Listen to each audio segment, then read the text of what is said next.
You're watching Market Makers here on Bloomberg Television. I'm Eric Schatzker with Stephanie Rule. Is there such a thing as brand loyalty anymore? And I'm serious about that. If you didn't have those 83,000 Sky Miles burning a hole in your inbox, would you care if you flew Delta, or an American, United Southwest, or JetBlue just as good or bad?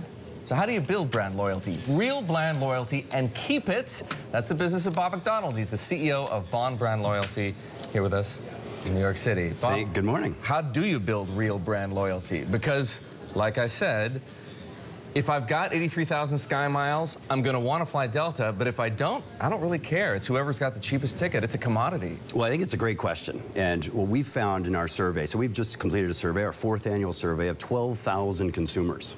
And what we find is where there is an alignment between the actual program, so you mentioned Sky Miles. It's one. That's one of many. Where there's alignment between that program and the brand itself and your experience with that brand, you do have brand loyalty. Can you give me some companies?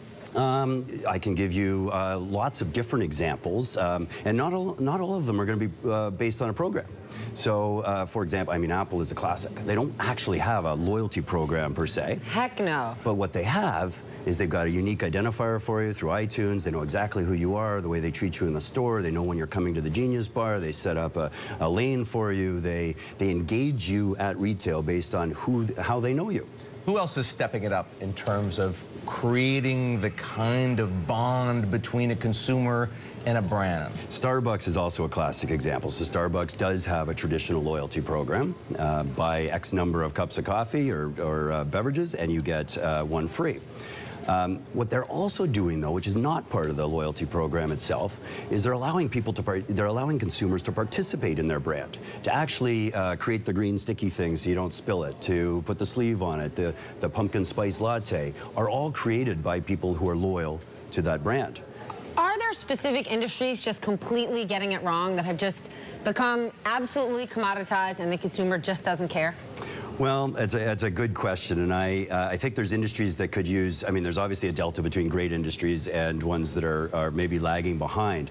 Our research actually showed that in retail, there's probably the biggest gap between my loyalty to a particular program and my loyalty to the brand itself. Ah. And that could be for many different reasons. J. Crew has one bad season and J. Crew fans are out. Yeah, perhaps. Another disconnect we would find is that there's places where a consumer is loyal to the actual, almost 30% are loyal to the actual program, but not loyal to the brand. And that's a pretty risky. What does that mean? Well, I like my Delta Sky Miles, but I don't actually like to fly the airline. They're not a client of mine. Right. And it's that disconnect in that alignment that causes a problem.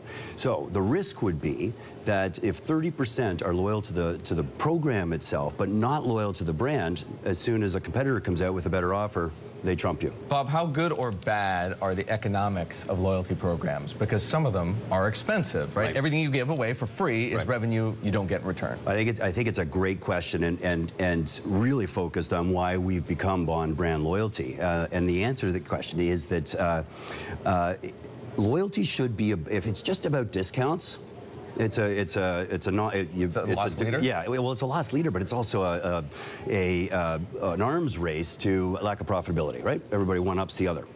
We believe, and our research would show, that in fact that it is in fact the non-cash rewards that have high perceived value, like what, but low cost. What's a good non-cash reward? Status, further line access, yes. How you're treated in a store, how offers are made to you specifically versus made to you so just a level of personalization and customization. Exactly. Personalization is actually the name of the game. And we believe that loyalty... I believe that. Totally. The status thing definitely If works. I just get a random email, I ignore it. When I get some